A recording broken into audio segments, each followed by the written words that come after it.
Hello everyone, स्वागत है आप सभी का पढ़ली नीट पर। सो गाइस, आज हम लोग लेक्चर नंबर 5 स्टार्ट करने वाले हैं न्यूटन्स लॉज ऑफ मोशन का। यार, अगर आप लोगों ने पिछले लेक्चर्स नहीं देखे हैं तो मैं आपको बहुत स्ट्रिक्टली बोलूँगा जल्दी से जल्दी पिछले 4 लेक्चर्स देख लीजिए, जो कि आप लोगों को प्लेलिस्ट में मिल जाएंगे, क्योंकि उनके बिना ये सेशन आप लोगों को बिल्कुल भी समझ में आने वाला है नहीं। क्योंकि आज हम लोग डिस्कस करने वाले हैं न्यूटन्स सेकंड लॉ के एप्लीकेशन, जिसके ऊपर हम बहुत सारे स्टैंडर्ड न्यूमेरिकल्स करेंगे जो आप लोगों के नीट में ऑलरेडी पूछे जा चुके हैं।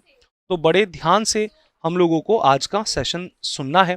And before starting the session, a very short introduction. Myself Deepak Chaudhary from IIT Bombay, and for last 7 years मैं जेई एंड नीट एस्पिरेंट्स को मेंटर कर रहा हूँ।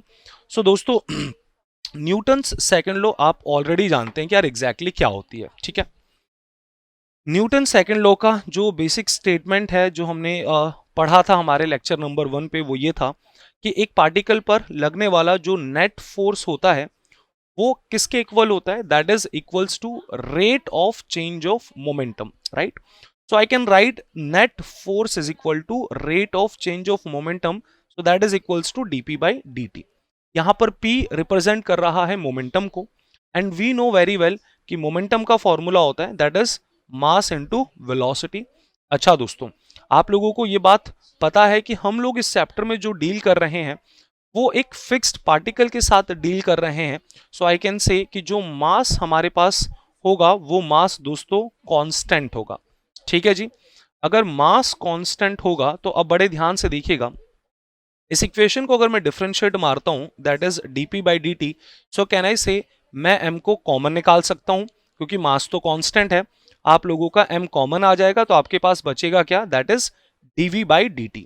सो हम लोग dp बाई dt को m times of dv by dt लिख सकते हैं। और ये चीज केवल और केवल कब एप्लीकेबल है, ये केवल और केवल तब एप्लीकेबल है जब आप लोगों का मास कांस्टेंट हो। So I can say Newton second law को हम दूसरे फॉर्मेट में भी लिख सकते हैं। Instead of dp by dt I can write it as m times of dv by dt। यार, आप लोगों को याद आ रहा होगा कि dv बाई dt क्या होता है। सो भाई साहब, dv बाई dt होता है एक्सेलरेशन। तो इस इक्वेशन को मैं कुछ इस प्रकार भी लिख सकता हूं कि जो नेट फोर्स होगा वो किसके इक्वल होगा, that would be equals to mass into acceleration. I hope सभी बच्चों को ये इक्वेशन क्लियर होगा। इस इक्वेशन में किसी भी प्रकार की यार दिक्कत नहीं होनी चाहिए, सीधी सीधी सी इक्वेशन है। ये इक्वेशन दोस्तों आप लोगों ने 9th स्टैंडर्ड में, 10th स्टैंडर्ड में भी पढ़ी है, लेकिन द मेन पॉइंट इज आज हमें इस इक्वेशन को इंप्लीमेंट करना है, इस इक्वेशन को हमें यूज करना है, that is net force is equal to mass into acceleration, ठीक है। चलिए, आज का पूरा सेशंस और पूरे जो हमारे न्यूमेरिकल्स होने वाले हैं वो केवल और केवल गाइस इसी इक्वेशन के ऊपर बेस्ड होने वाले हैं। तो अब हम वन बाय वन सिचुएशंस को डिस्कस करते हैं। सबसे पहले एक सिंपल सा सिचुएशन समझिएगा। सपोज मैं ग्राउंड पर एक पार्टिकल को कंसिडर करता हूं, देयर इज अ ब्लॉक, और उस ब्लॉक का मास आप लोगों ने दिया गया। कितना मास दिया गया, उस ब्लॉक का मास आप लोगों को 2 kg दिया गया भाई साहब, ठीक है सर। अब इस ब्लॉक पर कुछ फोर्सेस लग रहे हैं, वो फोर्सेस भी आप लोगों को, जितने भी टोटल फोर्सेस लग रहे हैं वो सारे फोर्सेस दे दिए जाएंगे। सो सपोज इस बॉडी पर एक फोर्स लग रहा है पीछे की तरफ, and that force is 5 Newton, और दूसरा फोर्स लग रहा है ऐसा कुछ टेढ़ा, और उस फोर्स का मैग्नीट्यूड है 20 न्यूटन। और ये जो फोर्स लग रहा है गाइस, ये फोर्स लग रहा है 37 डिग्री पर, राइट। और ऑब्जर्वेशन ये है कि आप लोगों का जो ब्लॉक होगा ये ब्लॉक एक्स डायरेक्शन में मूव करता हुआ दिखाई देगा। अगर ये एक्स डायरेक्शन में मूव करता हुआ दिखाई देगा तो हमसे सिंपल सा चीज पूछा गया, वो ये पूछा गया कि इस ब्लॉक का एक्सेलरेशन निकालिए, find the acceleration of block. चलिए, तो अब हमें एग्जैक्टली करना क्या है, जो हमारे पहले वाले फंडामेंटल्स थे वो फंडामेंटल्स हमारे अभी भी एग्जैक्टली सेम रहेंगे, उसमें हम कुछ ज्यादा चेंजेस नहीं करने वाले। सो यार, सबसे पहले तो हम बनाते हैं फ्री बॉडी डायग्राम। तो इस 2 kg का यदि मैं फ्री बॉडी डायग्राम बनाऊं तो वहां पर मुझे सेम रूल फॉलो करना है जो मैं अब तक करते हुए आ रहा हूं। सबसे पहले मैं नीचे की तरफ लगा दूंगा gravitational force, and that is mg, जो कि नीचे कितना लगेगा, that is equals to 20 newton. Agree कर रहे हैं, ठीक है सर। नीचे 20 लग गया। अब आप यहां पे देखिए कि कितने कॉन्टैक्ट हैं इस बॉडी के दूसरे बॉडीज के साथ कितने कांटेक्ट हैं। तो बेटा ये 5 न्यूटन अगर लग रहा है तो कोई पीछे पकड़कर खींच रहा होगा, यहां पर एक कांटेक्ट है। ये 20 न्यूटन अगर फोर्स लग रहा है तो यहां भी पकड़कर कोई इसे खींच रहा होगा। और तीसरा दोस्तों, अगर आप ग्राउंड के साथ देखें तो ब्लॉक ग्राउंड के साथ भी कांटेक्ट में है। सो क्या मैं बोल सकता हूं टोटल यहां पे 3 कांटेक्ट हैं? Yes sir. तो सबसे पहले हम लोग पीछे की तरफ एक फोर्स लगा देते हैं, दैट इज कितना, दैट इज 5 न्यूटन। ऊपर की तरफ एक ऐसा टेढ़ा फोर्स लग रहा है, that is equals to 20 newton, and angle भी आप लोगों को दे दिया गया है, दैट इज 37 डिग्री। और ये जो ब्लॉक है गाइस, ये ब्लॉक ऊपर की तरफ लगाने वाला है नॉर्मल फोर्स, तो ऊपर की तरफ हमने एक नॉर्मल फोर्स लगा दिया। सो सबसे पहले हमने एफबीडी बनाया। अब इस एफबीडी बनाने के बाद हम एक सिंपल सा काम करना है। आप अगर ध्यान से देखें तो ये 5 न्यूटन एक्स डायरेक्शन में लग रहा है, 20 और नॉर्मल वाई डायरेक्शन में लग रहे हैं।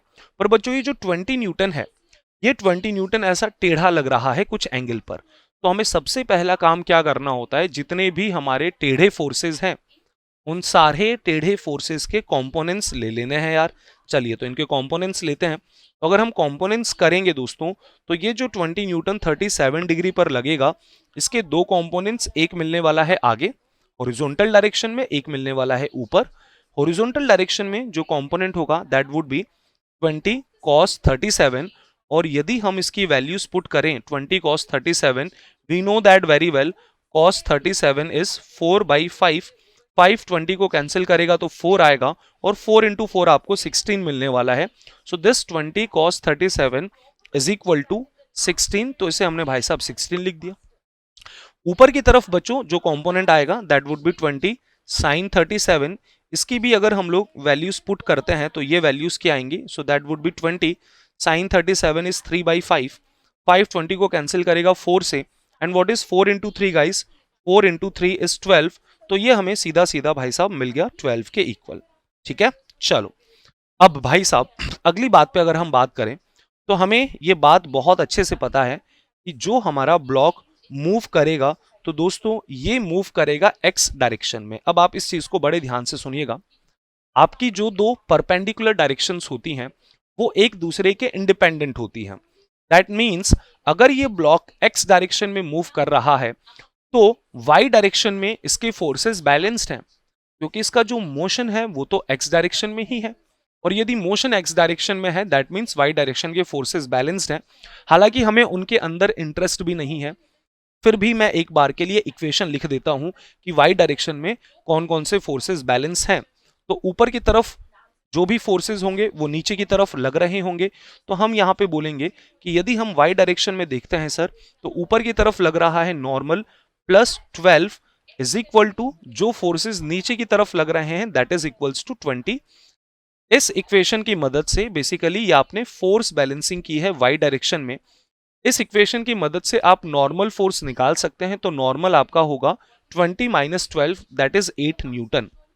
हालांकि ये हमारा टारगेट नहीं था, हमारा टारगेट तो कुछ और था यार, हमें तो एक्सेलरेशन चाहिए। तो यहां पर हम इस बात को हमेशा ध्यान रखें, जिस डायरेक्शन में मोशन हो रहा है हम हमेशा उसी डायरेक्शन के फोर्सेस पर कॉन्सेंट्रेट करें।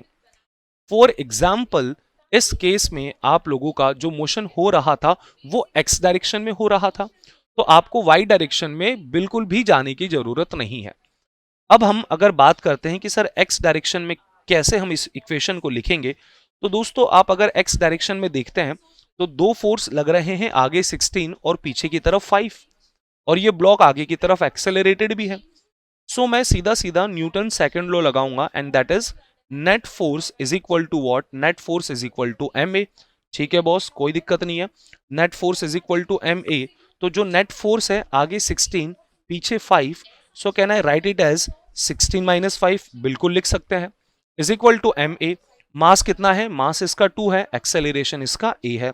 चलिए इसको सिंप्लीफाई करते हैं, 16 में से 5 माइनस होगा आपको मिलेगा 11, 11 इज इक्वल टू 2a, 2 से डिवाइड कर दीजिए, 11/2 अगर आपके पास कैलकुलेशन करने पर देखेंगे तो आपको मिलेगा 5.5 मीटर पर second square, and that's it. तो यहां पर हमने अगर कंपैरिजन करते हैं पिछले वाले केसेस से कि हमने नया क्या सीखा, यार देखो ऑलमोस्ट चीजें तो सेम ही है। जैसे हम लोग अब तक फ्री बॉडी डायग्राम बनाते थे, अब भी हम लोग फ्री बॉडी डायग्राम बना रहे हैं जैसे पहले फ्री बॉडी डायग्राम बनाए थे। तो डिफरेंस कहां पर आ रहा है? डिफरेंस इस चीज में आ रहा है कि बस जिस डायरेक्शन में मोशन हो रहा होगा हमको उस डायरेक्शन में इस इक्वेशन का यूज करना है, that is the Newton's second law का derived form, which is net force is equal to mass into acceleration. और यहां पर मैं एक इंपॉर्टेंट नोट आप लोगों को मेंशन करना चाहूंगा कि हम आज के बाद उस डायरेक्शन में इंटरेस्टेड हों, उसी डायरेक्शन के फोर्सेस रिप्रेजेंट करें जिस डायरेक्शन में मोशन हो रहा है, ठीक है। So in future what we will do, will be interested कौन से फोर्सेस में? Will be interested in the forces which are acting कौन से डायरेक्शन में जो लग रहे हैं, which are acting along the direction of motion, जो मोशन के डायरेक्शन के अलोंग लगेंगे, केवल और केवल हम उन्हीं फोर्सेस में इंटरेस्टेड होंगे दोस्तों, बाकी फोर्सेस में हम इंटरेस्टेड नहीं होंगे, दैट्स इट। चलिए अब इसके ऊपर हम बहुत सारे डिफरेंट टाइप के न्यूमेरिकल्स लगाने वाले हैं, तब हमको ये चीज रियलाइज होगी कि हम किस तरीके से इनको सॉल्व करेंगे।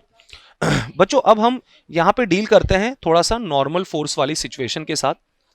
यार इमेजिन करिए आपके पास दो ब्लॉक्स हैं और ये दोनों के दोनों जो ब्लॉक्स हैं ये एक दूसरे से चिपक कर रखे हुए हैं कुछ इस प्रकार, ठीक है।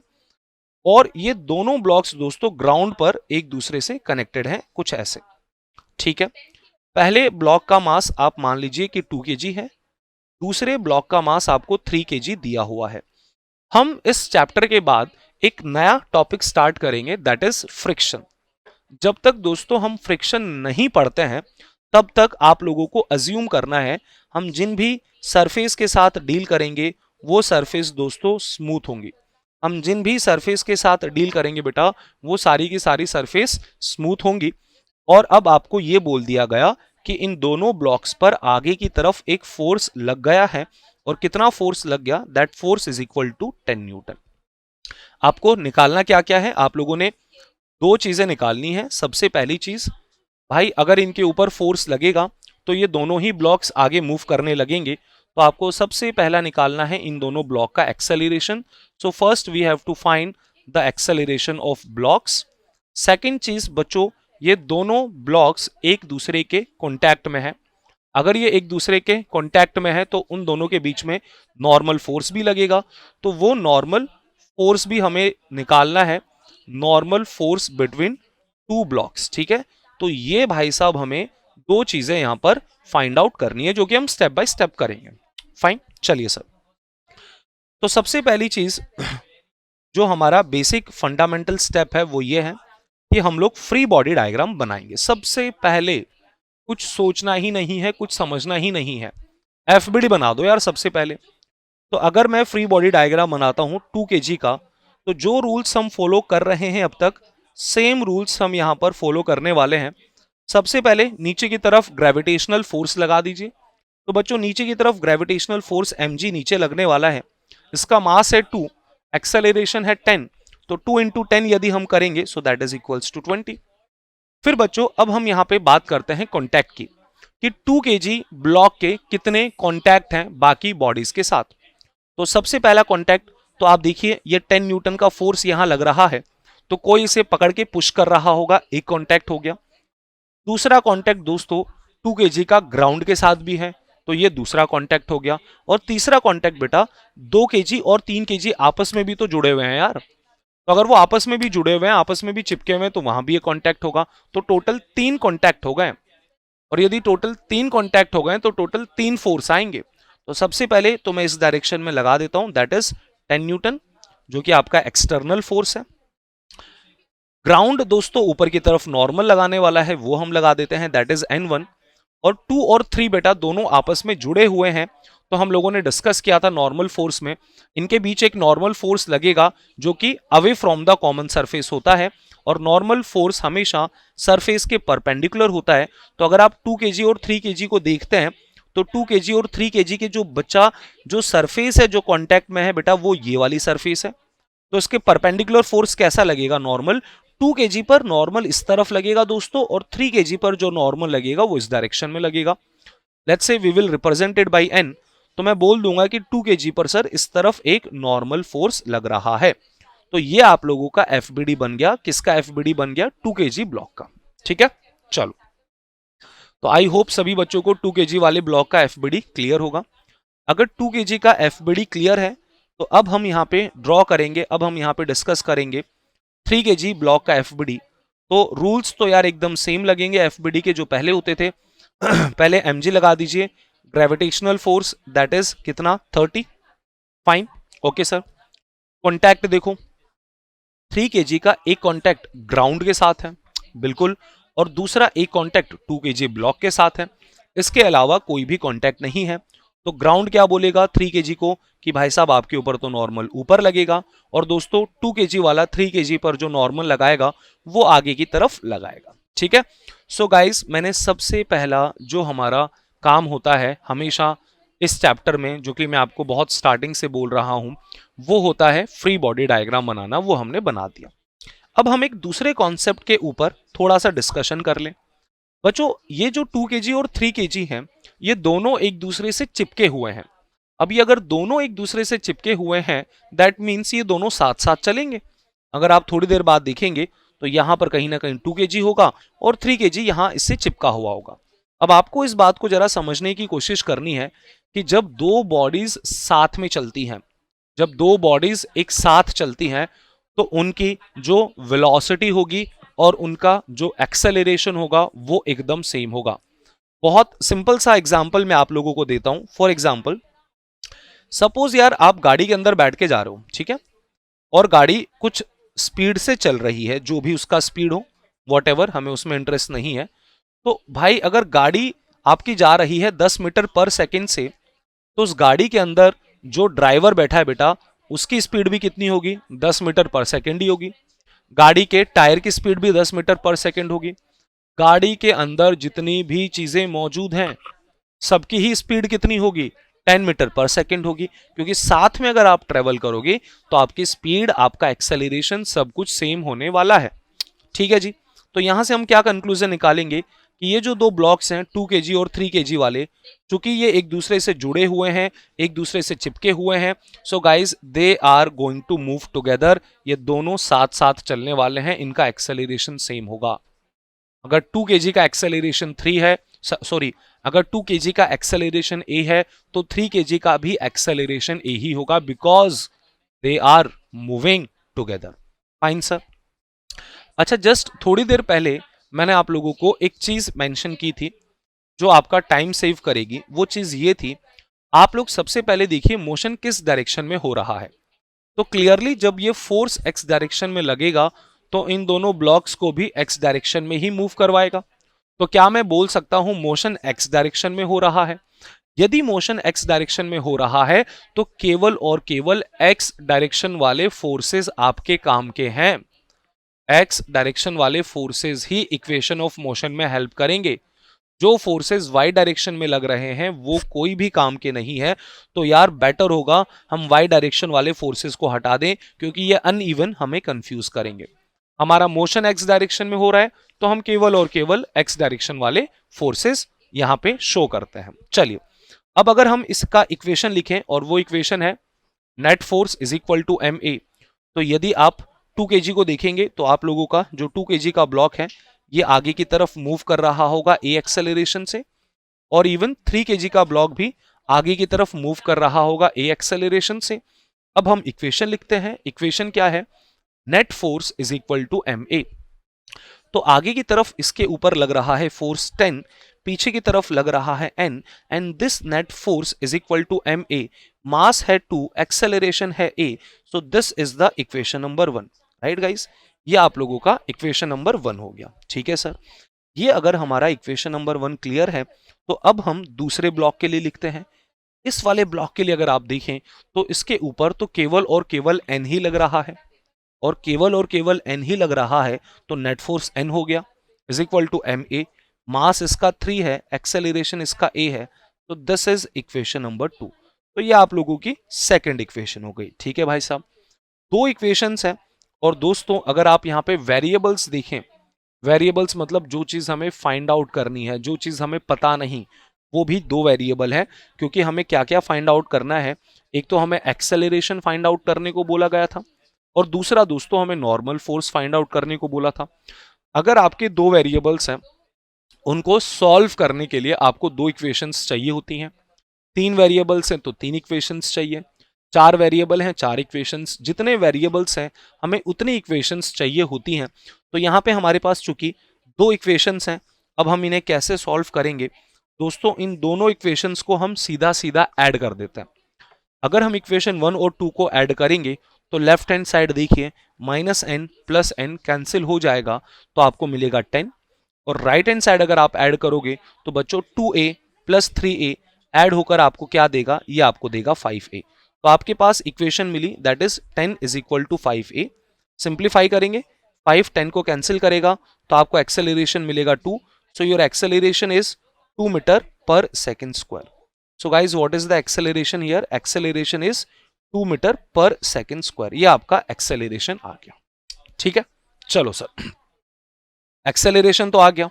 अब एक्सेलरेशन आ गया तो भाई साहब नॉर्मल भी निकल जाएगा, वो क्या बड़ी बात है। तो अगर आप इक्वेशन नंबर 2 को अगर ध्यान से देखें तो इक्वेशन नंबर 2 हमें क्या बोलती है, इक्वेशन नंबर 2 हमें बोलती है कि जो नॉर्मल फोर्स है वो 3 टाइम्स ऑफ एक्सेलरेशन है। तो मैं यहाँ वैल्यूज पुट करता हूँ, 3 टाइम्स ऑफ एक्सेलरेशन आपका 2 है, तो 3 इंटू 2 बच्चों आपको मिलेगा 6 न्यूटन। सो इस प्रकार आप लोग अपना नॉर्मल फोर्स भी निकाल सकते हैं, एंड दैट्स इट। तो भाई साहब यहाँ पे अगर हम इस क्वेश्चन को एनालाइज करें, मोटी मोटी बात करें कि हमने क्या किया और क्या हमारी थॉट प्रोसेस होनी चाहिए, तो हमने सबसे पहले तो क्वेश्चन में देखा कि जब आपने फोर्स लगाया तो यहाँ पर टोटल दो मूविंग ऑब्जेक्ट्स हैं। कितने मूविंग ऑब्जेक्ट्स हैं, दो दो ब्लॉक्स हैं जो मूव कर रहे हैं। एक है 2 kg वाला, एक है 3 kg वाला। तो अगर दो मूविंग ऑब्जेक्ट्स हैं तो आप दोनों का एफबीडी बनाइए और दोनों की मोशन ऑफ इक्वेशन लिखिए। मोशन ऑफ इक्वेशन का मतलब net force is equal to ma। ठीक है, चलिए अब बच्चों जो ये मैंने सॉल्व किया, मैं इस मेथड को मेथड 1 नाम देना चाहूंगा, और मैं ये बोलूंगा कि यार ये मेथड बिल्कुल सही मेथड है, इसमें कोई दिक्कत नहीं है। लेकिन जब आप एक नीट जैसे एग्जाम की प्रिपरेशन करते हैं तो आपका टारगेट होना चाहिए कि क्वेश्चंस को कम से कम टाइम में सॉल्व करना, because that is the reality. NEET में उन्हीं का सिलेक्शन होता है जो मिनिमम टाइम में मैक्सिमम क्वेश्चन सॉल्व कर पाते हैं। तो सेम क्वेश्चन को एक इजी वे में, एक ऐसे मेथड से जो लेस टाइम कंज्यूमिंग है, हम इसको अब सॉल्व करते हैं। So let's discuss the same problem using method 2। काम हम सेम करेंगे, रिजल्ट हमारा सेम आएगा, बस हमारा काम करने का जो तरीका होगा गाइस वो थोड़ा सा अलग होगा। क्या होगा तरीका, देखिएगा। तो यार वापस से मैं डायग्राम, सेम डायग्राम ड्रॉ कर रहा हूं that we have two blocks 2 kg and 3 kg, और इन पहले हमारा 2 kg था और उस 2 kg के साथ एक और ब्लॉक लगाया हुआ था दैट वाज 3 kg, और इन दोनों ही ब्लॉक्स को हमने रख दिया गया है एक स्मूथ ग्राउंड पर, और इन दोनों ब्लॉक्स पर इस डायरेक्शन में एक फोर्स लगा दिया गया है। कितने न्यूटन का फोर्स लगा दिया है, 10 न्यूटन का हमने एक फोर्स लगा दिया। फाइन, ये सिचुएशन हमें दी गई थी। अब जो मेन मुद्दा है हम उस मेन मुद्दे को जरा समझते हैं। बच्चों ये जो दोनों बॉडीज है, ये दोनों बॉडीज एक साथ ट्रेवल करने वाली है, ये एक दूसरे से चिपक कर मूव करने वाली है। अगर ये साथ ट्रेवल करने वाली है, चिपक कर ट्रेवल करने वाली है, तो कभी भी अगर ऐसा होता है जब बॉडीज साथ में ट्रेवल करती हैं तो हम उसे एक सिंगल सिस्टम मान सकते हैं। हम उसे दोस्तों क्या मान सकते हैं, एक सिंगल सिस्टम, और हम सिंगल सिस्टम मान के उसकी स्टडी कर सकते हैं, क्योंकि भाई वो काम तो सेम ही कर रहे हैं, दोनों साथ साथ चल रहे हैं, दोनों का जो चलने का अंदाज है, जो दोनों का जो डिस्प्लेसमेंट है, दोनों की जो वेलोसिटी है, दोनों का जो एक्सेलरेशन है, वो सब कुछ तो सेम है। तो अब हम एक सिंपल सा काम करेंगे, जब भी ऐसा होगा तो हम इन दोनों बॉडीज को एक सिंगल सिस्टम ट्रीट करेंगे। Will treat this system as a single body. इस सिस्टम को हम एक सिंगल बॉडी मान लेते हैं। भाई दो बॉडी अलग अलग क्यों माननी, जब दोनों साथ में ही चल रही हैं, सही बात है। तो मैं बोलूंगा कि मुझे तो सर ये दो बॉडीज न दिखकर मुझे तो दिख रहा है कि एक ही बॉडी है, लेकिन उस बॉडी का मैं मास कितना बोलूंगा बच्चों, मैं उस बॉडी का मास 5 kg बोलूंगा, क्योंकि अगर इन दोनों को मैं एक सिंगल बॉडी मान रहा हूं तो सिंगल बॉडी भाई दो बॉडी से बनी है, जिसमें एक का मास 2 kg है, एक का 3 kg है, तो टोटल मास तो आप 5 kg बोलेंगे, बिल्कुल सही बात है। सो टोटल मास हम यहाँ पे 5 kg बोलने वाले हैं, और ये 5 kg का सिस्टम आप लोगों का ग्राउंड पे रखा है, जिसके ऊपर इस डायरेक्शन में एक फोर्स लग रहा है 10 न्यूटन। तो अब आप क्या बोलेंगे, सर सीधा सीधा इक्वेशन लगा दीजिए, क्योंकि अब तो एक ही ब्लॉक है और एक्स डायरेक्शन में भी एक ही फोर्स लग रहा है, and that force is equal to 10 newton. तो हमारी इक्वेशन क्या लगेगी guys, that is F is equal to M A, force है 10, मास है 5, एक्सेलरेशन इज ए, तो 10 5 से डिवाइड होगा, एक्सेलरेशन आपको मिलेगा 2 मीटर पर सेकेंड स्क्वायर। चाहे तो आप इसे वेरीफाई भी कर सकते हैं, जो हमारा मेथड 1 था जिसमें हमने दो इक्वेशंस लिखकर इसको सॉल्व किया था, वहां से भी दोस्तों जो एक्सेलरेशन आया था वो 2 मीटर पर सेकेंड स्क्वायर ही आया था, और सेकेंड मेथड से भी जो हमारा एक्सेलरेशन आया वो सेम आया। तो हम एग्जाम में किस मेथड को प्रेफर करेंगे, हम एग्जाम में ऑब्वियसली सेकेंड मेथड को प्रेफर करेंगे। द रीजन इज यहाँ पे हमें दो इक्वेशंस बनाने की जरूरत नहीं पड़ी, हमने एक सिंगल बॉडी मान के सीधा सीधा एक इक्वेशन में फोर्स निकाल दिया, and that is F is equal to M A, and that's it, सवाल सॉल्व हो गया। अब यहां पे एक डिस्कशन ये आता है कि सर एक्सेलरेशन तो निकल गया, बिल्कुल निकल गया, इसमें तो कोई दिक्कत ही नहीं है, लेकिन अगर हम नॉर्मल फोर्स निकालें तो नॉर्मल फोर्स किस टाइप निकाल सकते हैं, नॉर्मल फोर्स हम कैसे निकालेंगे। तो यार नॉर्मल फोर्स के लिए कुछ नहीं करना है बच्चों, सिंपल सा काम करना है, किसी भी एक बॉडी का एफबीडी बना लीजिए। जैसे कि हम 3 kg का अगर एफबीडी बनाए, और एफबीडी में मुझे पता है चूंकि मेरा मोशन एक्स डायरेक्शन में हो रहा है, तो वाई डायरेक्शन वाले फोर्सेस बनाने का मतलब नहीं है। वैसे तो हमें बहुत अच्छे से पता है कि 3 kg पर सर नीचे की तरफ ग्रेविटेशनल फोर्स लगेगा mg, है ना, ग्राउंड से कनेक्टेड है तो ऊपर नॉर्मल लगेगा, लेकिन मैं वो वाई डायरेक्शन वाले फोर्सेस नहीं बना रहा हूं, मेरा मोशन एक्स डायरेक्शन में हो रहा है, तो मैं एक्स डायरेक्शन वाले ही फोर्सेस बनाऊंगा। तो आपको पता है 2 और 3 के बीच में कांटेक्ट है, और इस कांटेक्ट की वजह से 3 kg पर एक नॉर्मल फोर्स आगे लगता है, तो वो नॉर्मल आगे की तरफ लगने वाला है। और इसका अगर हम इक्वेशन ऑफ मोशन लिखेंगे तो वो होगा net force is equal to M A, तो फोर्स तो नॉर्मल है, एम ए लगाएं तो मास 3 है इंटू एक्सेलरेशन ए, और अब हम एक्सेलरेशन भी निकाल चुके हैं, that is 2 metre per second square. तो एक्सेलरेशन को मैं 2 डाल देता हूं, तो 3 इंटू 2 दोस्तों मुझे कितना मिलेगा, 6 न्यूटन, जो कि आप अगेन मैच कर सकते हैं पिछले वाले केस में मेथड 1 में जब हमने सॉल्व किया था दो इक्वेशंस की मदद से, तो हमें वहां पर भी 6 न्यूटन ही मिला था। ठीक है। तो यार अब आप खुद समझदार हो, आप लोग खुद सोचिए कि आप लोगों को एग्जाम में कौन सा मेथड अडॉप्ट करना चाहिए, बट हाँ आपको आने चाहिए दोनों, आपको दोनों मेथड आएंगे तो ही बच्चों आप बेसिकली इस चीज को फील कर पाओगे कि सिचुएशन क्या चल रही है। अब इसी क्वेश्चन का हम थोड़ा सा एक डिफरेंट वर्जन अगर सॉल्व करें, दैट इज दो ब्लॉक्स की जगह बच्चों इमेजिन करिए कि आपके पास 3 ब्लॉक्स हैं भाई साहब, ठीक है, और तीनों जो ब्लॉक्स हैं एक दूसरे से कनेक्टेड हैं। तो यहां पर 3 ब्लॉक्स आप लोगों को दे दिए गए, पहले ब्लॉक का मास 1 kg है, तो दूसरे ब्लॉक का मास 2 kg है, तो तीसरे ब्लॉक का मास 3 kg है, और ये तीनों ब्लॉक्स एक दूसरे से चिपक कर रखे हैं, और तीनों को हमने एक स्मूथ ग्राउंड पे रख दिया, तीनों को हमने एक स्मूथ ग्राउंड पर रख दिया, और तीनों ब्लॉक्स पर लेफ्ट हैंड साइड से 1 kg वाले ब्लॉक पर मैंने एक फोर्स लगा दिया, और वो फोर्स मैंने लगाया 60 न्यूटन का। अब हमें यहाँ पे कुछ चीजें फाइंड आउट करनी है, क्या चीजें फाइंड आउट करनी है देखते हैं। सबसे पहले तो हमें भाई साहब तीनों ब्लॉक्स मूव करेंगे तो उन तीनों ब्लॉक्स का एक्सेलरेशन निकालना है, तो that is acceleration of block. ये काम अगर हमारा हो गया तो दोस्तों यहाँ पे ब्लॉक्स के बीच में कांटेक्ट भी है, हर एक ब्लॉक दूसरे ब्लॉक से चिपक के रखा हुआ है, तो हमें नॉर्मल फोर्स निकालना है जहां जहां पे भी कांटेक्ट है, normal force between each block, ठीक है जी, कोई दिक्कत नहीं है। चलिए तो सॉल्व करना स्टार्ट करते हैं, और दोनों मेथड से सॉल्व करेंगे, लेकिन पहले हम लोग यहाँ डिस्कस करेंगे मेथड 1, क्योंकि वो हमारा फंडामेंटल मेथड है और वो मेथड जानना हमारे लिए ज्यादा जरूरी है, फिर हम शॉर्टकट से भी समझ लेंगे सेम सवाल को। तो बच्चों सबसे पहले तो मैं यहाँ पे सिचुएशन को देखता हूँ, क्योंकि तीनों ब्लॉक्स एक दूसरे से चिपके हुए हैं, 1 kg का ब्लॉक भी 2 kg का ब्लॉक भी, 3 kg का ब्लॉक भी। अगर ये एक दूसरे से चिपके हुए हैं और आप इस पे यदि फोर्स लगाएंगे तो ये चिपक कर साथ में मूव करने वाला है। दोस्तों ये चिपक कर साथ में मूव करने वाले हैं, तो मैं बोलूंगा कि मेरा पूरा का पूरा सिस्टम आगे सेम एक्सेलरेशन से जाएगा। 1 kg, 2 kg, 3 kg तीनों के तीनों सेम एक्सेलरेशन से जाने वाले हैं। ठीक है, चलिए सबसे पहला काम क्या होता है? सबसे पहला काम होता है एफबीडी बनाना। तो हम 1 kg का एफबीडी बनाते हैं। तो भाई 1 kg का अगर एफबीडी बनाएंगे तो बच्चों नीचे क्या लगेगा? Gravitational force. हमको उसमें इंटरेस्ट नहीं है क्योंकि वो तो वाई डायरेक्शन में है। ग्राउंड ऊपर देखिए, नीचे mg लगेगा, ग्राउंड ऊपर की तरफ नॉर्मल लगाएगा।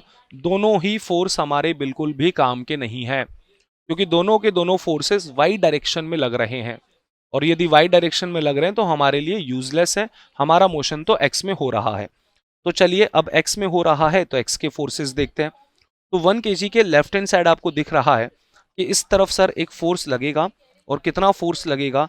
That is equals to 60 newton. बिल्कुल सही बात है। इसके अलावा यहाँ पे 1 kg और 2 kg को देखेंगे तो ये आपस में कॉन्टैक्ट में है और ये इनका कॉमन सरफेस है। तो यहाँ पे नॉर्मल लगने वाला है। नॉर्मल 1 kg पर इस तरफ लगेगा and Newton's third law 2 kg पर इस तरफ लगने वाला है।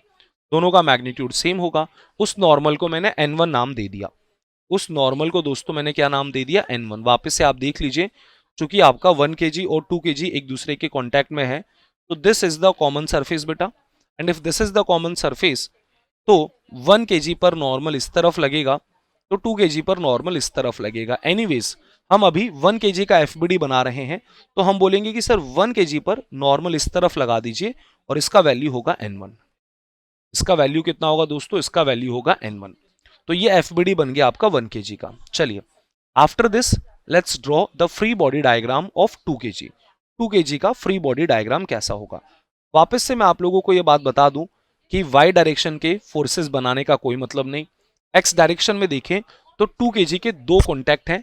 एक कॉन्टैक्ट तो 1 kg के साथ है, दूसरा कॉन्टैक्ट 3 kg के साथ है। तो दोस्तों 1 kg का तो डिस्कशन हुआ। 1 kg 2 kg को नॉर्मल इस तरफ देगा और उसका वैल्यू हम n1 बोल देते हैं। आपको मैंने ये चीज बताई थी, मैं फिर से रिपीट कर देता हूं। आपको कभी भी नॉर्मल फोर्स की डायरेक्शन में डाउट होता है तो बच्चों एक काम करिए, आपकी जो भी सरफेस है जो कि कांटेक्ट में है, जैसे कि देखिए ये वाली सरफेस आपकी कांटेक्ट में है 1 kg और 2 kg के बीच, this is the common surface. Yes और नो? Yes sir. ये आप लोगों की दोस्तों कॉमन सरफेस है। तो पहला चीज तो रूल ये याद रखना है कि जो नॉर्मल फोर्स लगता है वो कॉमन सरफेस के परपेंडिकुलर लगता है भाई साहब। दोस्तों जो नॉर्मल फोर्स लगता है वो कॉमन सरफेस की क्या लगता है बेटा? परपेंडिकुलर। दूसरी बात, नॉर्मल फोर्स हमेशा उस कॉमन सरफेस से अवे लगता है, उस कॉमन सरफेस से दूर लगता है। तो इसीलिए 1 kg पर नॉर्मल अवे इस तरफ लगा तो 2 kg पे नॉर्मल n1 इस तरफ लगा। अच्छा, वहीं पर अगर मैं 2 kg और 3 kg के बीच की कांटेक्ट की बात करूं तो ये आप लोगों का कांटेक्ट सरफेस हो गया 2 kg और 3 kg के बीच। यहां भी नॉर्मल लगेगा, और नॉर्मल कैसा लगेगा? कॉमन सरफेस से अवे। तो कॉमन सरफेस से अवे 2 kg पर नॉर्मल इस तरफ लगेगा तो 3 kg पर नॉर्मल इस तरफ लगेगा। तो अब मुझे 2 kg का एफबीडी बनाना है तो इसके ऊपर मैं n2 फोर्स यहां बना सकता हूं। बिल्कुल सही बात है। बचता है दोस्तों 3 kg। 3 kg का एफबीडी बना लेते हैं, फिर हमारा ऑलमोस्ट काम हो चुका है क्योंकि 3 kg पर वापस से मुझे वाई डायरेक्शन के फोर्सेस नहीं बनाने हैं। नीचे mg और ग्राउंड नॉर्मल ऊपर दे रहा है, ये बात मुझे बहुत अच्छे से पता है, लेकिन मुझे केवल और केवल एक्स डायरेक्शन के फोर्सेस में इंटरेस्ट है। तो 3 kg का कांटेक्ट यहां दिख रहा है 2 kg के साथ, तो 2 kg इसे जो नॉर्मल फोर्स लगाने वाला है दोस्तों वो लगाने वाला है आगे की तरफ। So guys that's it, this is the FBD, और I can say this is the free body diagram of each block. 3 block थे मोशन में, तीनों ब्लॉक का मैं फ्री बॉडी डायग्राम बना चुका हूं। दूसरी बात, मुझे ये बहुत अच्छे से पता है कि दोस्तों ये जो 3 ब्लॉक हैं ये एक साथ चल रहे हैं, तो अगर ये साथ चिपक कर चल रहे हैं एक्सेलरेशन सेम होगा। इसका एक्सेलरेशन यदि ए है तो इसका एक्सेलरेशन भी ए होगा और इसका एक्सेलरेशन भी ए होगा, तीनों का ही एक्सेलरेशन सेम होगा। Okay sir. तो अब हम लगा देते हैं इक्वेशन ऑफ मोशन, जो कि क्या बोलती है? Net force is equal to M A. 1 kg पर देखिए आगे की तरफ लग रहा है 60, उसमें से माइनस कर दीजिए n1, पीछे की तरफ लग रहा है n1। ये आपका नेट फोर्स हो गया जो कि ma के इक्वल है, इज इक्वल टू मास तो बेटा 1 है इनटू एक्सेलरेशन a है। So guys this is equation number 1 जो कि फर्स्ट ब्लॉक के मोशन की मदद से हमने लिखी। ठीक है सर, दूसरे ब्लॉक की इक्वेशन लिखते हैं। दूसरे ब्लॉक पर नेट आगे की तरफ क्या फोर्स लग रहा है, तो आगे की तरफ लग रहा है N1, जिसमें से आप माइनस कर दीजिए पीछे वाला, that is N2। So this is the net force and we know very well that net force is equal to ma। तो mass 2 है, acceleration a है। So guys this is equation number 2। ये आपका equation number 2 हो गया। ठीक है sir, इसमें भी कोई दिक्कत नहीं है। इक्वेशन 3 की बात करते हैं। तो 3 kg पर नेट आगे की तरफ N2 लग रहा है, तो net force is N2 is equal to ma। Mass 3 है, एक्सेलरेशन a है। So guys this is equation number 3।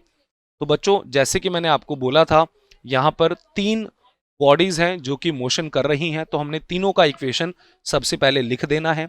अब इन तीनों इक्वेशंस को हम सॉल्व करते हैं। सॉल्व कैसे करेंगे, तो बेटा हम इन तीनों ही इक्वेशंस को ऐड करते हैं। लेफ्ट हैंड साइड देखेंगे N2 minus N2 cancel, N1 minus N1 cancel, तो लेफ्ट हैंड साइड केवल और केवल 60 बचेगा। राइट हैंड साइड देखें तो 3a, उसमें ऐड करिए 2a, 5a, उसमें ऐड करिए a, तो आपको मिलेगा 6a।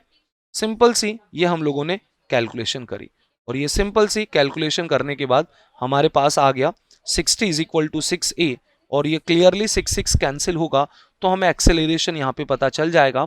और हमारे पास जो एक्सेलरेशन आएगा बच्चों, वो आएगा 10 मीटर पर सेकेंड स्क्वायर। तो दिस इज द एक्सेलरेशन, जिस एक्सेलरेशन के साथ न केवल एक ब्लॉक बल्कि तीनों ही ब्लॉक मूव कर रहे हैं, तीनों ब्लॉक सेम एक्सेलरेशन से जा रहे हैं। यदि हमने एक्सेलरेशन निकाल लिया, तो अब हमारा जो अगला टारगेट है वो टारगेट है नॉर्मल फोर्स निकालना। तो इन्हीं तीनों इक्वेशंस की मदद से हम नॉर्मल फोर्स भी निकाल सकते हैं। जैसे हम अगर इक्वेशन नंबर 3 की बात करें, यूजिंग इक्वेशन 3, तो इक्वेशन 3 क्या बोलती है सर, इक्वेशन 3 बोलती है N2 is equal to 3a, so 3 times of a, so what is acceleration, that is 10, 3 into 10 करेंगे तो बच्चों हमें कितना मिल जाएगा, that is equals to 30 Newton. so that is equals to 30 Newton. तो ये सीधा सीधा आप लोगों का N2 आ गया। this is the N2 which is equals to कितना, which is equals to 30। ठीक है जी, इसमें भी कोई दिक्कत या दुविधा वाली बात तो है ही नहीं। अब N1 भी निकालना है, तो इक्वेशन 1 को मदद करते हैं।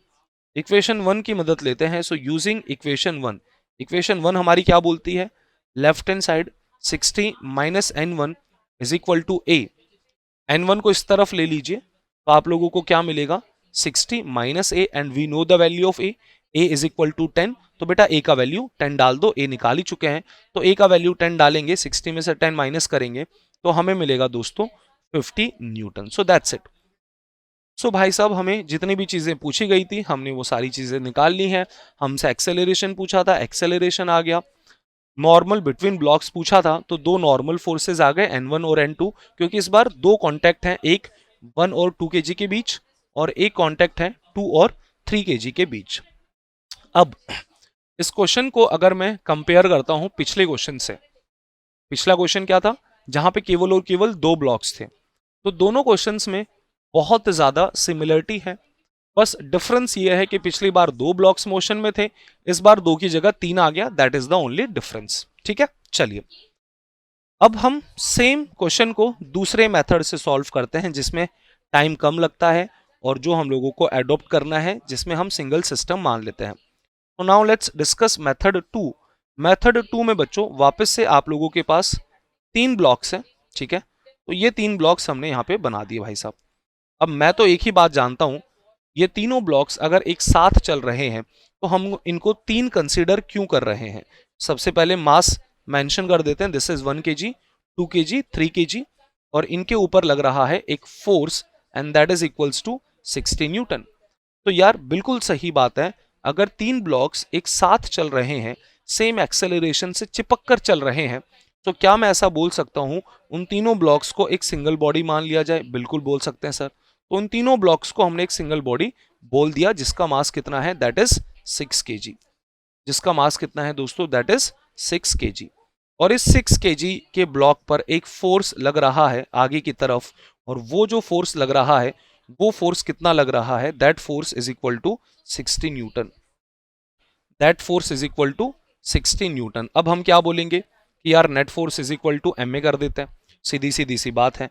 तो अगर हम net force is equal to M A लगाते हैं तो हमारे पास फोर्स है 60, मास है 6, एक्सेलरेशन ए, 6 कैंसिल होगा तो एक्सेलरेशन आपके पास आएगा 10 मीटर पर सेकेंड स्क्वायर। तो ये हमने सबसे पहला काम किया भाई, तीनों का एक्सेलरेशन निकाल लिया। अब एक्सेलरेशन निकालने के बाद दोस्तों अगली चीज के ऊपर आ जाते हैं कि सर नॉर्मल फोर्स कैसे निकालें।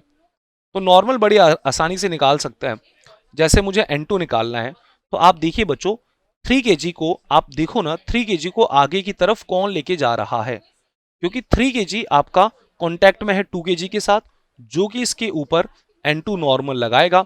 अब आप इसका इक्वेशन ऑफ मोशन लिख दीजिए, that is net force is equal to M A. तो इसके ऊपर जो लगने वाला फोर्स है वो है N2 is equal to M A, mass 3 है, एक्सेलरेशन ए है, एक्सेलरेशन हम निकाल चुके हैं 10, 10 यहां पुट कर दीजिए, 3 इंटू 10 अगर आप पुट करेंगे तो आपको नॉर्मल मिल जाएगा बच्चों, दैट इज इक्वल्स टू कितना, that is equals to 30 newton. बिल्कुल सही बात है। सिमिलरली मुझे N1 निकालना है, तो लेट्स से 1 kg का फ्री बॉडी डायग्राम बनाते हैं। तो 1 kg का अगर हम फ्री बॉडी डायग्राम बनाएंगे तो बेटा दो फोर्सेस लग रहे हैं। इस तरफ तो एक 60 न्यूटन लग ही रहा है, तो मैंने इस तरफ एक फोर्स लगा दिया, दैट इज कितना, दैट इज 60 न्यूटन। लेकिन at the same time 2 kg contact में है तो इस तरफ वो नॉर्मल फोर्स लगाएगा, दैट इज N1। वापस से इक्वेशन ऑफ मोशन लिख दो, net force is 60 minus N1 is equal to M A, mass 1 है, एक्सेलरेशन 10 है तो 1 इंटू 10 इज 10, 10 इधर आके माइनस होगा तो N1 आपको 60 माइनस 10 मिलेगा and that is equals to कितना, 50 न्यूटन। सो यार ये अपना मेथड 2 हो गया, बहुत ज्यादा डिफरेंस नहीं आता है, पर हाँ एक्सेलरेशन काफी जल्दी निकल जाता है। आप मैच कर सकते हैं, अगर आप मेथड 1 और 2 को देखें तो एक्सेलरेशन 10 आया, पिछली बार भी 10, N1 50 और N2 30, 10 50 30। तो पिछली बार भी देखेंगे तो एक्सेलरेशन 10 ही आया था, N1 50 आया था और N2 आप लोगों का 30 आया था। So we are getting exactly same answer. तो आप दोनों मेथड में से बच्चों कुछ भी एडॉप्ट कर सकते हैं, डिपेंड करता है आपकी कन्वीनियंस के ऊपर। बट अगर आपसे एक्सेलरेशन पूछा जाए तो यार बट ऑब्वियस सी बात है कि जो मेथड 2 है वो रिलेटिवली बहुत छोटा है और आपको उसे ही प्रेफर करना चाहिए। चलो इतने डिस्कशन के बाद अब हम थोड़ा सा इसके अंदर एक वैरायटी लेकर आते हैं, ठीक है। कैसी वैरायटी जरा देखना यार। अब तक क्या हो रहा था, जैसे कि दो ब्लॉक्स हैं आपके पास और उन पर एक ही फोर्स लग रहा था। मान लीजिए एक से ज्यादा फोर्स लग जाए तो क्या कोई डिफरेंस आएगा, इस चीज को भी समझ लेते हैं। Again let's consider we have two blocks, दोनों ब्लॉक्स का रेस्पेक्टिव मास आप लोगों को दे दिया। पहला वाला जो ब्लॉक है let's say it has mass of 3 kg and दूसरे वाले का मास इज 2 kg।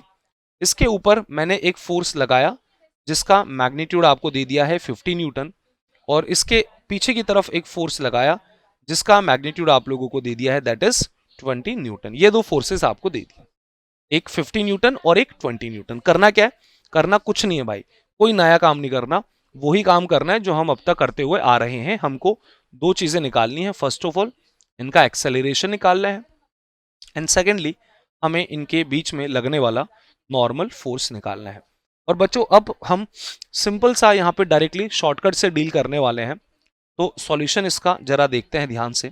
आप सबसे पहले मुझे बताइए, क्या ये दोनों ब्लॉक एक दूसरे से चिपके हुए हैं? बिल्कुल चिपके हुए हैं। अगर दोनों ब्लॉक एक दूसरे से चिपके हुए हैं तो दोनों ब्लॉक एक साथ मूव करने वाले हैं भाई साहब।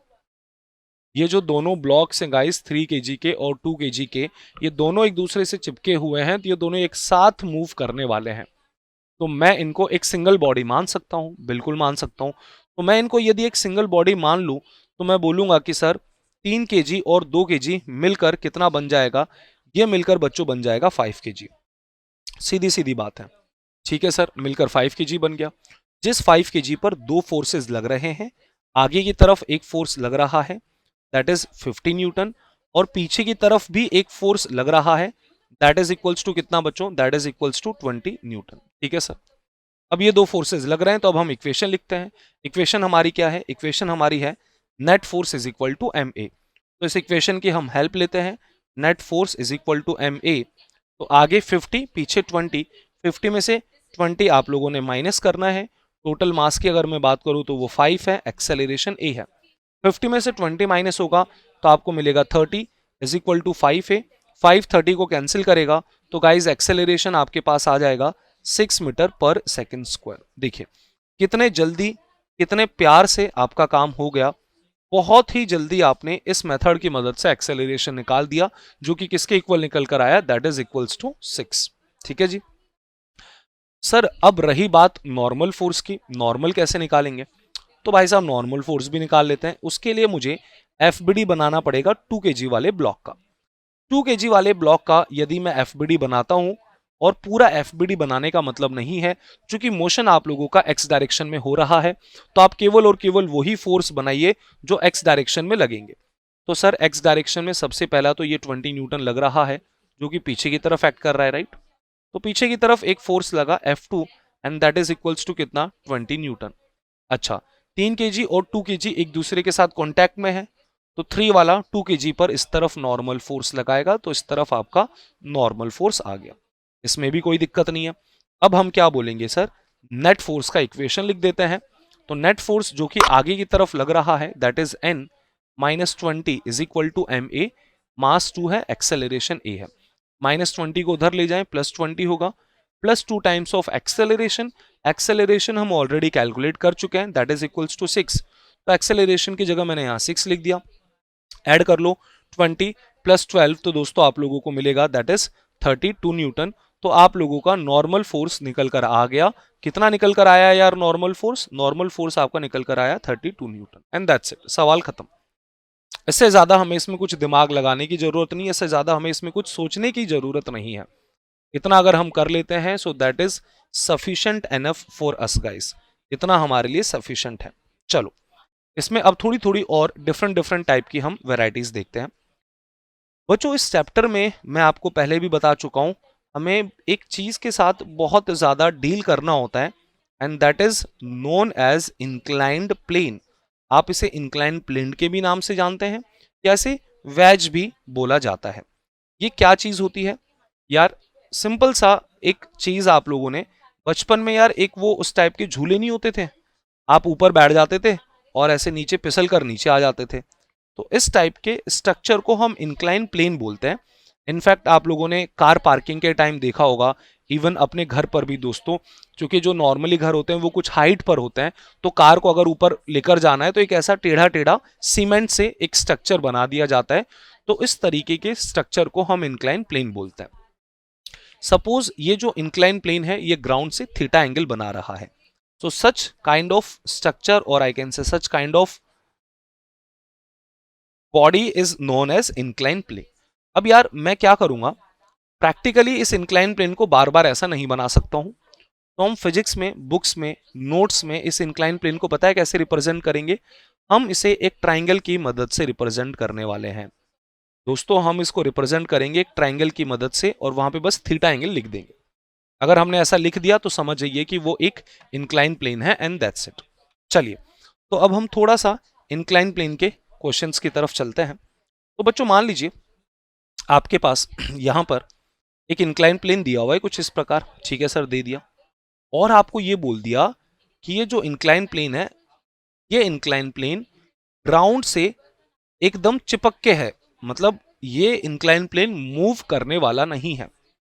आप ऐसा कुछ इमेजिन कर सकते हैं कि इस इंक्लाइन प्लेन के नीचे मैंने फेविकॉल या फेविक्विक लगा के ग्राउंड से चिपका दिया, एंड दैट्स इट। तो this is the incline plane जो कि ग्राउंड से चिपका हुआ है, और आपको मेंशन कर दिया है कि इंक्लाइन प्लेन एकदम फिक्स है। ठीक है सर, एकदम फिक्स है। दूसरी चीज बच्चों आपको यह भी बताया गया है कि जो इंक्लाइन प्लेन है वो एकदम स्मूथ है, एकदम चिकना है बच्चों, एकदम स्मूथ है, एकदम फ्लैट है ऐसा, और लेट्स से ये थीटा एंगल बना रहा है। इस इंक्लाइन प्लेन के ऊपर लेट्स से हम लोग एक पार्टिकल रख देते हैं, आप ब्लॉक भी बोल सकते हैं या पार्टिकल भी बोल सकते हैं, वॉटएवर, दोनों चीजें सेम है। तो मैंने इसके ऊपर सर एक ब्लॉक रख दिया, और आई कैन से मैंने एक ऐसा पार्टिकल रख दिया। क्योंकि ये एकदम स्मूथ है दोस्तों, तो ये पार्टिकल नीचे की तरफ मूव करना स्टार्ट करेगा with some acceleration, and let's say that acceleration is a. तो गाइस हमको ये एक्सेलरेशन निकालना है। जब हम इस पार्टिकल को यहाँ पे रिलीज कर देते हैं, इंक्लाइन प्लेन के ऊपर छोड़ देते हैं, तो जब वो पार्टिकल फिसलते हुए नीचे आता है तो उसका एक्सेलरेशन क्या होगा? तो पहली चीज हमें निकालना है इस पार्टिकल का एक्सेलरेशन। दूसरी चीज बच्चों, ये पार्टिकल जो है ये इंक्लाइन प्लेन के कांटेक्ट में है, और कांटेक्ट में है तो नॉर्मल फोर्स लगेगा। तो सेकंड चीज हमें जो निकालना है that is actually normal force. तो these are the two things that we have to calculate, that we have to find out. ठीक है, चलिए सर अब कैसे करना है यहां पे। अब बच्चों जो सबसे गजब बात आती है वो ये आती है, अगर आप यहां पे ध्यान से देखें, मैंने आपको हमेशा ये बोला है, हमें देखिए आज तक बच्चों हम क्या करते हुए आ रहे हैं, इस चीज का ध्यान रखना। आज तक जो हम कंपोनेंट्स करते आ रहे हैं वो एक्स और वाई डायरेक्शन के अलोंग करते हुए आ रहे हैं। आपको कोई भी फोर्स दे दे तो आप उसका कंपोनेंट कर लेते हैं, एक कंपोनेंट एक्स के अलोंग आता है, एक वाई के अलोंग आता है। तो मेरा सवाल यह है, क्या जरूरी है एक्स और वाई के ही अलोंग करें? तो आंसर है नहीं दोस्तों। उससे पहले हम एक और बात समझते हैं, देखिएगा कार्टेशियन प्लेन सबको पता है। कार्टेशियन प्लेन एक सिंपल स्टैंडर्ड प्लेन जिसमें दो एक्सिस होती हैं, एक एक्स एक्सिस जो कि हॉरिजॉन्टल डायरेक्शन में है, और वहीं पर दोस्तों एक दूसरी वाई एक्सिस जो कि वर्टिकल डायरेक्शन में है, और दोनों की दोनों 90 डिग्री बना रही है। अब मेरा सवाल यह है कि क्या मैं अज्यूम कर सकता हूं एक ऐसी कोई टेढ़ी लाइन को एक्स डायरेक्शन अज्यूम कर सकता हूं, और इसके परपेंडिकुलर एक और कोई दूसरी लाइन है उसे मैं वाई डायरेक्शन अज्यूम कर लूं? जरा देखना, डेप्थ को समझिएगा। मैंने अपनी एक्स और वाई डायरेक्शन चेंज कर दी, हालांकि है दोनों एक दूसरे से परपेंडिकुलर ही, बस डिफरेंस क्या है, नॉर्मली हमारा एक्स हॉरिजॉन्टल होता है, वाई वर्टिकल होता है, लेकिन इस केस में हमारा एक्स टेढ़ा है और वाई भी ऐसा टेढ़ा है। क्या ऐसा बनाना सही है? तो आंसर है बिल्कुल सही है। एक सिंपल सा एग्जांपल देता हूं। मान लीजिए मैंने अपने हाथों में दोस्तों क्या किया, मैंने अपने हाथों में एक्स और वाई एक्सिस बना ली। ठीक है, तो ये मैंने एक्स एक्सिस बना ली और यहां पर मैंने वाई एक्सिस बना ली। अब आप देखिए कैमरे में तो आप लोगों को एक्स और वाई एक्सिस दिख रही है, और इन दोनों के बीच में अगर आप एंगल देखेंगे तो वो एंगल भी आप लोगों को 90 डिग्री दिखेगा। मैं लिख भी देता हूं, हॉरिजॉन्टल वाली इज एक्स एंड वर्टिकल वाली इज वाई। तो क्लियरली यू कैन से कि कौन सी वाली एक्स है आपकी, कौन सी वाली वाई है, ये दो आपको दिख रही है। अब मैं बस सिंपल सा काम कर रहा हूं, मैं इस हाथ को अगर थोड़ा सा टेढ़ा कर दूं तो बस हो गया काम। इस हाथ को मैंने थोड़ा सा टेढ़ा कर दिया तो आपकी जो एक्स एक्सिस ऐसी थी, आप खुद अपने कागज पर एक्स वाई प्लेन बनाओ और अपनी कॉपी को या कागज को थोड़ा सा टेढ़ा कर दो तो आपके एक्स और वाई एक्सिस भी टेढ़ी हो जाएंगी, बिल्कुल हो जाएंगी। So guys the fact is, आप अपनी एक्स एक्सिस को कहीं भी बना सकते हैं, उससे कोई फर्क नहीं पड़ता। द ओनली कंडीशन इज जो वाई एक्सिस बनाए वो एक्स के परपेंडिकुलर होगी। ठीक है, अच्छा ये तो एक डिस्कशन हो गया। दूसरा डिस्कशन बच्चों, अब तक क्या होता था, आपको जो भी फोर्स दिया जाता था वो फोर्स आप हमेशा एक्स और वाई के अलोंग कंपोनेंट लेते थे। उसका रीजन जानते हैं क्यों? क्योंकि अब तक आपने नोटिस किया हो, हमने जितने भी क्वेश्चंस किए उसमें हमारे जो ब्लॉक्स या पार्टिकल होते हैं बच्चों, वो हमें कौन से डायरेक्शन में मूव करते हुए दिखाई देते हैं? एक्स डायरेक्शन में। तो बेसिकली द फंडा इज, जिस डायरेक्शन में मोशन हो रहा है, ध्यान से सुनिएगा, जिस डायरेक्शन में मोशन हो रहा है यू नो वेरी वेल उस डायरेक्शन के फोर्सेस में हमें इंटरेस्ट है। तो मैं ये बात बोल सकता हूं, जिस डायरेक्शन में मोशन होगा मेरे लिए वही मेरी एक्स डायरेक्शन है। आप तो ऐसा समझ लो। आज के बाद हम एक सिंपल सा रूल अडॉप्ट कर लेते हैं दिमाग में, जिस डायरेक्शन में पार्टिकल का मोशन होगा आप अज्यूम कर लीजिए वही आप लोगों का एक्स डायरेक्शन है। ठीक है सर, तो यहां पर अगर हम देखते हैं तो आपका जो मोशन है वो ऐसा अलोंग द इंक्लाइन हो रहा है, टेढ़ा। तो बच्चों मैं बोलूंगा मैंने तो सर इसको एक्स डायरेक्शन मान लिया अपनी, मेरे लिए ये मेरी एक्स डायरेक्शन है, this is the x direction for me, कोई दिक्कत नहीं है। तो फिर आपके अनुसार आपकी वाई डायरेक्शन क्या होनी चाहिए? आपकी जो वाई डायरेक्शन होनी चाहिए वो उसके परपेंडिकुलर होनी चाहिए। So this should be the y direction, और दोनों के दोनों एक दूसरे से 90 डिग्री का एंगल कुछ इस प्रकार बना रही है। आई बात समझ में? Yes sir. दोस्तों अगर अब मैं इस पार्टिकल का फ्री बॉडी डायग्राम बनाता हूं तो जरा देखिएगा फ्री बॉडी डायग्राम कैसे बनेगा। बहुत सिंपल सा फंडा है फ्री बॉडी डायग्राम का। सबसे पहले नीचे ग्रेविटेशनल फोर्स बना दें, तो ग्रेविटेशनल फोर्स नीचे की तरफ कितना लगेगा? That is mg। बिल्कुल सर। अब अगर हम बात करते हैं यहाँ पे कॉन्टैक्ट की, कि ये पार्टिकल दूसरे पार्टिकल के साथ कितने कॉन्टैक्ट रखता है, तो आप बोलेंगे सर ये जो पार्टिकल है ना इसका केवल और केवल एक ही कॉन्टैक्ट है और वो है इंक्लाइन के साथ, वो है इंक्लाइन के साथ। तो इंक्लाइन नॉर्मल देगा, मैंने बताया था नॉर्मल हमेशा सरफेस के परपेंडिकुलर होता है, तो ये इंक्लाइन इस पार्टिकल को इस प्रकार नॉर्मल फोर्स देने वाला है जो कि इंक्लाइन के परपेंडिकुलर है। सो आई कैन से कि सर इस पार्टिकल पर जो नॉर्मल फोर्स लगेगा वो नॉर्मल फोर्स इस प्रकार लगेगा, परपेंडिकुलर। वो जो नॉर्मल फोर्स लगेगा दोस्तों वो कुछ इस प्रकार लगेगा परपेंडिकुलर डायरेक्शन में, परपेंडिकुलर डायरेक्शन में। This is the direction of normal force. ये आपके नॉर्मल फोर्स की डायरेक्शन होगी जो कि इंक्लाइन के एग्जैक्टली परपेंडिकुलर होगी, जो कि गाइस इंक्लाइन के एग्जैक्टली क्या होगी, परपेंडिकुलर होगी। This angle has to be 90 degree. ठीक है, चलिए अब मैं यहां पे काम करता हूं, मैं पार्टिकल का फ्री बॉडी डायग्राम यहां पे ड्रॉ करता हूं भाई साहब। सो this is my particle let's say, और दोस्तों इस पार्टिकल पर नीचे की तरफ तो हमने लगा दिया mg। दूसरी चीज, आपने जो नॉर्मल फोर्स लगाया वो नॉर्मल फोर्स ऐसा लगेगा perpendicular. So I can say this is the direction of normal force, इसमें भी कोई दिक्कत नहीं होनी चाहिए। अब हम यहाँ पे एक सबसे इंपॉर्टेंट डिस्कशन करने वाले हैं। अब आप ये देखिए दोस्तों कि आपका जो मोशन हो रहा है वो किस डायरेक्शन में हो रहा है, वो इस डायरेक्शन में हो रहा है अलोंग द इंक्लाइन। तो आपने इसको x मान लिया, इसको आपने y मान लिया। अब यहां पे अगर मैं कंपोनेंट्स करूंगा तो मैं किसके कंपोनेंट्स करूंगा, मैं नॉर्मल के कंपोनेंट नहीं करूंगा, क्योंकि मेरा नॉर्मल तो y डायरेक्शन के अलोंग ही है भाई। अगर दोस्तों आप इस नॉर्मल फोर्स को देखते हैं तो आपका जो नॉर्मल फोर्स है गाइस ये तो y के अलोंग ही है। तो आपको जो कंपोनेंट करने चाहिए वो करने चाहिए mg के, क्योंकि अगर आप mg को देखते हैं तो mg ना तो x डायरेक्शन के अलोंग है ना आपका mg y डायरेक्शन के अलोंग है। So now we are going to take components of mg। हम mg के कंपोनेंट्स करेंगे। और बच्चों अगर हम एंगल देखें तो हमें ये बात बहुत अच्छे से पता है कि इंक्लाइन हॉरिजॉन्टल के साथ बेटा कितना एंगल बना रहा है, हॉरिजॉन्टल के साथ थीटा एंगल बना रहा है सर। अगर ये एंगल थीटा है so clearly this angle is 90, ये 90 ये थीटा, तो दोस्तों ये एंगल कितना होगा, ये एंगल होगा 90 माइनस थीटा। ये एंगल कितना होगा 90 माइनस थीटा। ट्राइंगल के तीनों एंगल्स का सम 180 होना चाहिए। अच्छा अगर ये 90 माइनस थीटा है तो क्या आप एग्री कर रहे हैं कि ये एंगल थीटा हो जाएगा? बिल्कुल सर, क्योंकि आपकी ये एक्स एक्सिस है और ये वाई है, तो ये दोनों एक दूसरे से 90 डिग्री बना रही हैं। तो आप इन दोनों एंगल्स को ऐड करिए, 90 minus theta plus theta, theta minus theta cancel, तो एंगल आपको 90 डिग्री मिल जाएगा। I hope you are comfortable in this, and if you are comfortable तो अब हम mg के कंपोनेंट्स कर सकते हैं। तो mg का बेटा एक कंपोनेंट इस डायरेक्शन में आएगा और mg का दूसरा कंपोनेंट इस डायरेक्शन में आएगा। ये आपके mg के दो कंपोनेंट्स हो जाएंगे, एक अलोंग द इंक्लाइन आ गया और दूसरा आपका इंक्लाइन के परपेंडिकुलर आ गया। चलो अब अगर मैं बोलूं ये कंपोनेंट कितना होगा, चूंकि यहां से थीटा जुड़ा हुआ है तो आप बोलेंगे सर ये कंपोनेंट होगा mg cos थीटा। तो दूसरा कंपोनेंट गाइस कितना हो जाएगा, दूसरा component would be mg sin theta. So these are the two components. ठीक है सर, अब मुझे ये बात बहुत अच्छे से पता है कि मेरा मोशन अलोंग द इंक्लाइन हो रहा है, और यदि मोशन अलोंग द इंक्लाइन हो रहा है तो आप उसके अलोंग नेट फोर्स देखिए। तो इंक्लाइन के अलोंग दोस्तों जो नेट फोर्स है वो mg sin थीटा है। तो आप बोलेंगे सर इंक्लाइन के अलोंग जो फोर्स लग रहा है that is mg sin theta, this is the force. और फोर्स किसके इक्वल होता है, ma।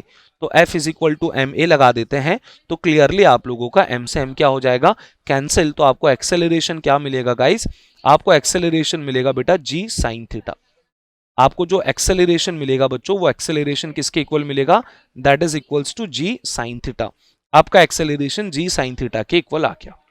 अच्छा वहीं पर दूसरी बात अगर हम करें तो आपका जो मोशन हो रहा है वो अलोंग द इंक्लाइन हो रहा है, लाइन के परपेंडिकुलर तो नहीं हो रहा ना, परपेंडिकुलर तो नहीं हो रहा ना, तो मतलब परपेंडिकुलर डायरेक्शन में फोर्सेस बैलेंस होने चाहिए। तो हम बोलेंगे कि सर जो हमारा नॉर्मल फोर्स होगा वो किसके इक्वल होगा, that would be equals to mg cos theta. And guys this is a very standard result जो टाइम टू टाइम आप लोगों को यूज होते रहेगा।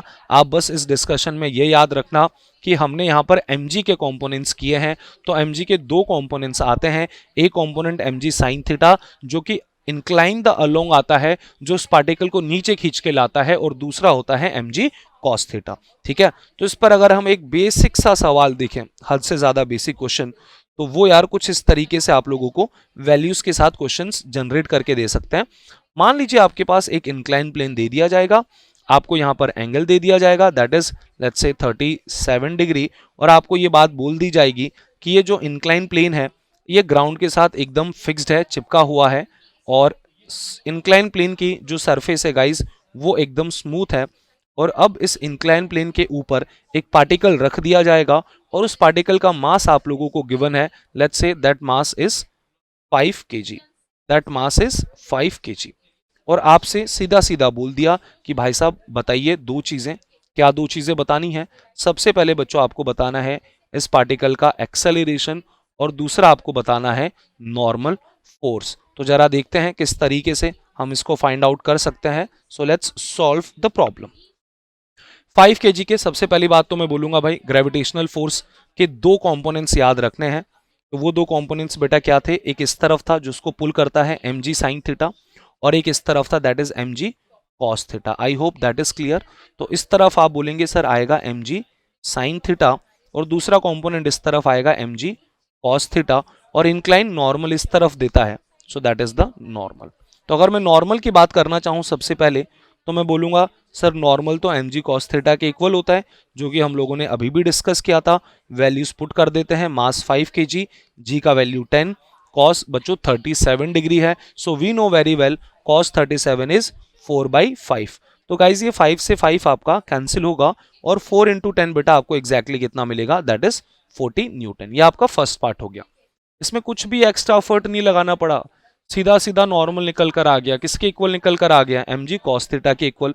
सिमिलरली अब मैं अगर देखूं इस पार्टिकल को नीचे कौन खींच के ला रहा है, इस पार्टिकल को नीचे पुल करने के लिए कौन रिस्पॉन्सिबल है? तो आप बोलेंगे सर इस पार्टिकल को जो पुल करने के लिए रिस्पॉन्सिबल है वो है mg sin थीटा।